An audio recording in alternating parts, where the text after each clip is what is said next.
पूरा डाटा उसके सामने रखेंगे। और ये भाई संविधान आपको आपके बराबर का अधिकार देता है, आपको लेना कि नहीं लेना। हमारी इच्छा यह है कि एसटी का बेटा और एससी का बेटा थानेदार बने, दरोगा बने, तो हमारे साहू, कुर्मी, पटेल, कुशवाहा इसका भी बेटा थानेदार बने। हम इतना वर्ग चाहते हैं। क्यों साहब, गलत बात नहीं? गलत बात। तो उसका ये कुछ हलेगा, ये वाइब्रेशन करेगा, उसको लगेगा यार ये वाली बात तो आज तक मुझे किसी ने नहीं बताई। मैं तो जिसके साथ चिपका हूं वो तो, मैं जब राइट की बात करता हूं तो वो बोलता है जय श्री राम। मैं कहता हूं मेरे अधिकार, वो बोलता है जय श्री राम। यही तो लड़ाई, और कोई लड़ाई? अच्छा बताओ, जय श्री राम की लड़ाई क्या है बता दो मुझे। वही है, सिर्फ इतनी है कि जब आप अपने हक की बात करोगे तो जय श्री राम का लठ आपके सर पे पड़ेगा, है ना? और आप उसको आस्था की आड़ में स्वीकार कर लोगे, उसका प्रतिविरोध नहीं करोगे। इतना बार खेल है, इससे ज्यादा खेल नहीं है, मैं समझ गया हूं, है ना? तो ये हमारा सामाजिक न्याय परिषद में हमको 60% से ज्यादा पद, और विशेष रूप से कोशिश करिए अध्यक्ष ओबीसी का ही बनाइए, चाहे उसमें इंजन, टायर, ट्यूब, पहिए आपको अपने लगाने पड़े चलाने के लिए, केवल स्ट्रक्चर उसका हो, है ना? जो मान्यवर काशीराम साहब ने किया है, बाबा रामनाथ यादव जी को आगे करके जब यूपी में साइकिल यात्रा निकाली थी, मंडल आयोग लागू करो वरना कुर्सी खाली करो, तो हम 500 लोग साइकिलों पे चलते थे, और उन 500 में से 499 चमार थे, अकेले बाबा रामनाथ यादव ओबीसी थे, और लीडर वही थे हमारे। बढ़िया कुर्ता पजामा पहनते थे और सीटी लगी होती थी, और आगे की साइकिल उन्हीं की होती थी। गलत बता रहा हूं? नहीं, जो हो गया वो बता रहा हूं मैं। आपके यहां भी हुआ होगा, ऐसा नहीं है कि आप अछूते रह गए हो। छत्तीसगढ़ ज्यादा नहीं हुआ होगा, कम हुआ होगा, लेकिन हुआ जरूर होगा, है ना? मंडल आयोग लागू करो वरना कुर्सी खाली करो। तो जो भीड़ होती थी वो किसकी होती थी? एससी की। लेकिन लोगों को मंडल आयोग लागू करो, जनसभा, मंच कौन बनाता था? शेड्यूल कास्ट के लोग। पैसा कौन खर्च करता था? शेड्यूल कास्ट के लोग। भीड़ कौन लाते थे? शेड्यूल कास्ट के लोग। और भाषण कौन देते थे? सुखलाल कुशवाहा, भीम सिंह पटेल। क्यों देते थे कि नहीं? भाषण वो देते थे। उनको साहब ने इतना मटेरियल दे दिया था, ऐसे ही पर्चे हैंडबिल के माध्यम से इतना मटेरियल दे दिया था कि वो अपने समाज पे साहू फूले के जीवन पर, माता सावित्रीबाई फूले के जीवन पर 2-2 घंटे, 2.5 घंटे नॉन स्पीड वो स्पीच देते थे। यही था ना? क्यों सुरजीत बोल? अब ये काम हमारा रुक गया है ना?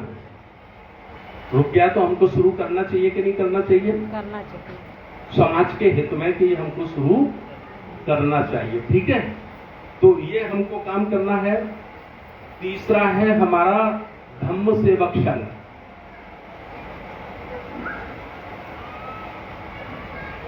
धम्म सेवक संघ यानी यूनिफॉर्म की एक सेना होगी, ये इसकी वर्दी होगी। अभी आप 17-18 मार्च को आगरा में आएंगे तो आपको वर्दी में लोग मिलेंगे, और जो पिछली बार 18 मार्च को आगरा गए होंगे उनको भी लोग वर्दी में मिले होंगे, ठीक है? इसका उद्देश्य क्या है?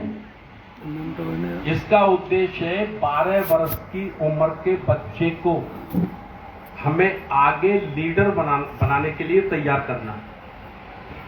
भावी जनरेशन के लिए हमको अपने युवा को तैयार करना, ठीक है ना?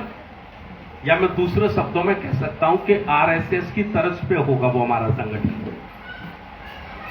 उसी में से धम्म सेवक संघ में हम जो उसका संविधान बना रहे हैं, उसमें ये अनिवार्यता करने जा रहे हैं कि जो व्यक्ति 5 वर्ष धम्म धम्म सेवक संघ का सक्रिय कार्यकर्ता रहा होगा, जो व्यक्ति, जो लड़का, जो युवा 5 वर्ष तक धम्म सेवक संघ का सक्रिय कार्यकर्ता रहा होगा, वही राष्ट्रीय बौद्ध महासभा में आएगा, वही समाज न्याय परिषद में आएगा, वही हमारे राजनीति में अगर जरूरत पड़ेगी, जिसे एमएलए बनाना है, एमपी बनाना है, तो उसी में से जिनको तराश कर तैयार किया गया है, उनको ही हम बनाएंगे। आरएसएस ने किया ना, तराश के तैयार, उन्हीं को बना रहे हैं ना। क्यों? तो जो संवैधानिक शक्ति है, जो पावर है, वो हमारे उन लोगों के हाथों में होनी चाहिए जो साहू फूले अंबेडकर और कांशीराम के मिशन से तरासे गए लोग हैं। क्यों? तभी तो हम अच्छा शासन कर पाएंगे, तभी तो हमारी सरकारें लंबी चल पाएंगी, वरना तो यूपी की तरह आएंगी और चली जाएंगी। भाई आ तो गई, लेकिन हम उसको संभाल पाए क्या? नहीं संभाल पाए तो कुछ कमियां तो रही होंगी ना, कि बिना कमियों के चली गई। क्यों? तो ये सारे काम हमको करने हैं। एक संगठन, और इसमें धम्म सेवक संघ का 5 साल का जो प्रशिक्षण होगा, वो क्या होगा? फर्श बिछाना, झंडे लगाना, पानी पिलाना, चाय पिलाना, खाना बनाना, सेवा भाव। सेवक संघ है ना, सेवा भाव, कोई ईगो नहीं, कोई घमंड नहीं, कोई दिमाग में अपने को बड़ा होने का टेंशन नहीं। सेवा ही सेवा, सेवा ही सेवा, सेवा ही सेवा, जैसे सिखों में होती है। ये गुण हम सिखों से लेंगे, समझ लेंगे नहीं? सिखों में चाहे जितना बड़ा आदमी हो जाए, राष्ट्रपति हो जाए, प्रधानमंत्री हो जाए, मुख्यमंत्री हो जाए, सेना का चीफ कमांडर हो जाए, लेकिन गुरुद्वारे में जाकर जूते साफ करने का काम करता है। और वो नहीं करता, उसका पूरा परिवार करता है। उसकी बेटी करती है, उसकी बहू करती है, उसके नाती करते हैं, उसके पोते करते हैं। वो करते नहीं, भीख मांगते हैं। ग्रंथी साहब को प्रार्थना पत्र लिख कर देते हैं कि मुझे मेरे परिवार सहित संगति की सेवा करने का अवसर दिया जाए। करते कि नहीं ऐसा? करते हैं ना। तो वो सेवा भाव हम अपने युवाओं में, अपनी युवतियों में बचपन से डालेंगे, तो वो इस बात पे नाराज नहीं होगा कि मुझे मंच पे बिठाना चाहिए था, इन्होंने नहीं बिठाला, है ना।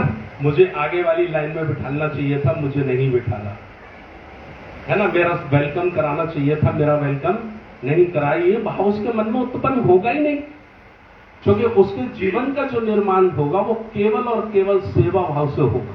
सही के गलत? लग रहा है आज बातें बहुत छोटी हैं, आज लग रहा है शायद इन बातों का कोई बड़ा मतलब ना हो, लेकिन आज के 20 वर्ष बाद ये बातें चट्टान की तरह समाज के काम में आने वाली है। हमारे आपके जीवन में नहीं काम में आने वाली।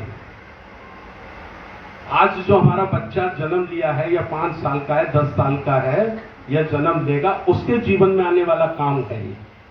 जो सब गलत कर रहा हूं, इसका प्रभाव, इसका असर उसको देखने के लिए मिलेगा ना। ये तस्वीरें हम जो लगाई, इन्होंने अपनी पूरी जिंदगी गला दी। इन संतों ने अपनी पूरी जिंदगी गला दी, तभी तो हमको कोट पैंट पहनने का मौका मिला, टाई लगाने का मौका मिला, जज, मजिस्ट्रेट, कलेक्टर, एसपी बनने का मौका मिला। क्या इन्होंने अपनी जीवन को नहीं गलाया होता तो हमको ये अवसर मिलता? नहीं, है ना। ये एग्जाम्पल मैं आपको दे। एक संगठन हमारा और विचाराधीन है, जिसमें हमें सबसे ज्यादा जरूरत होगी टीचरों की। प्रिंसिपल, टीचर, शिक्षा से संबंधित जो लोग रहे होंगे, उनका हमें ज्यादा उसमें सहयोग चाहिए होगा। और वो है, संगठन का नाम अभी हम टेम्परेरी रखे, परमानेंट नहीं है, सम्यक शिक्षा परिषद। संवैक माने नैतिक जीवन का निर्माण करने के लिए, ठीक है। शिक्षा हो गई, परिषद का मतलब उसका एक संगठन हो गया, संवैक शिक्षा परिषद। इसका रोल क्या होगा? इसका रोल होगा हमारे भारत में SC, ST, OBC के लगभग 8 लाख से लेकर 10 लाख स्कूल हैं।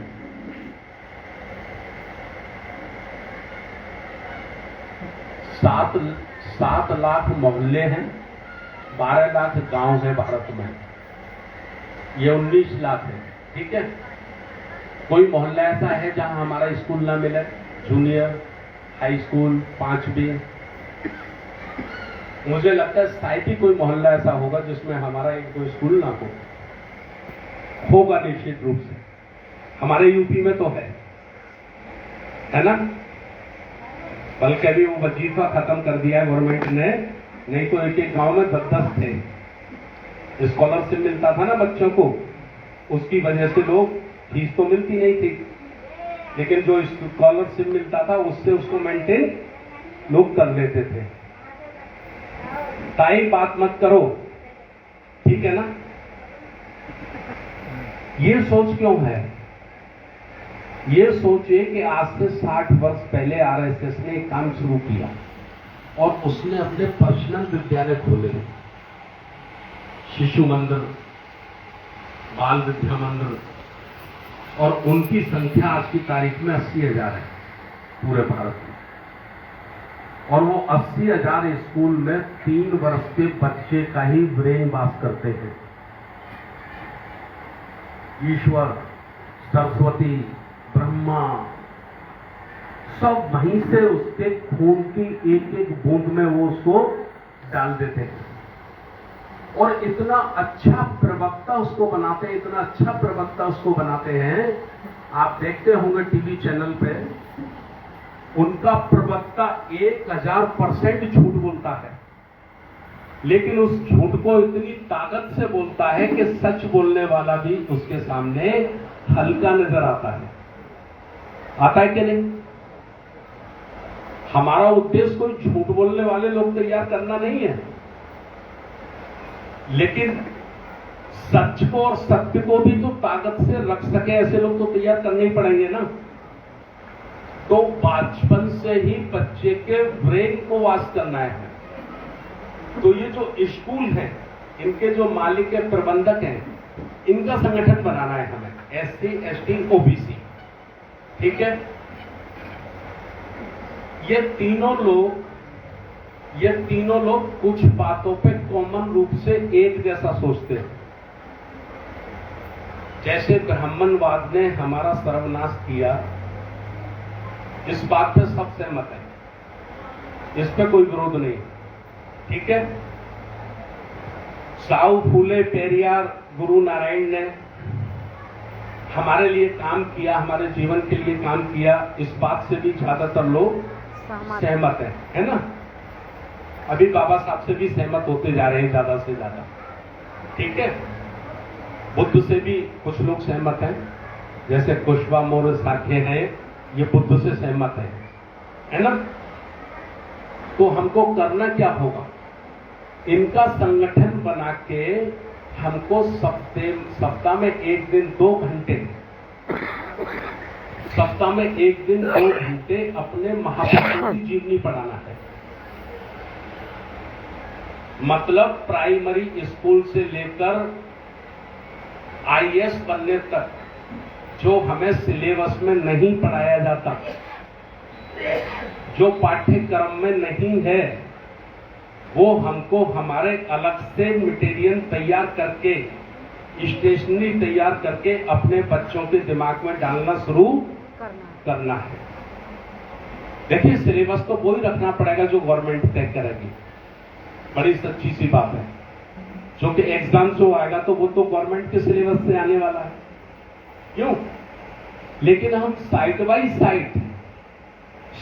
साइड अपने बच्चों का, अपने बेटे का, अपनी बेटी का ब्रेन पास कर पाएंगे कि नहीं कर पाएंगे? चलिए, कुछ भी अगर हम ना कर लें तो जो हमारे महापुरुषों की पुण्यतिथि होती है, उनकी जन्म जयंती होती है, इन मौके पे तो वो स्कूल के लोग अपने यहाँ फंक्शन रखेंगे, क्यों सब रखेंगे ना। तो बच्चे को अभी से लगेगा ये बाबा घासीदास कौन है, तो इनका जीवन क्या है, मन के ये सब एक, इसका मतलब क्या है, क्यों। तो बचपन से ही आज हम कहते हैं ना, हमारे सारे साथी 100 के 100% कहते हैं हमें शिक्षा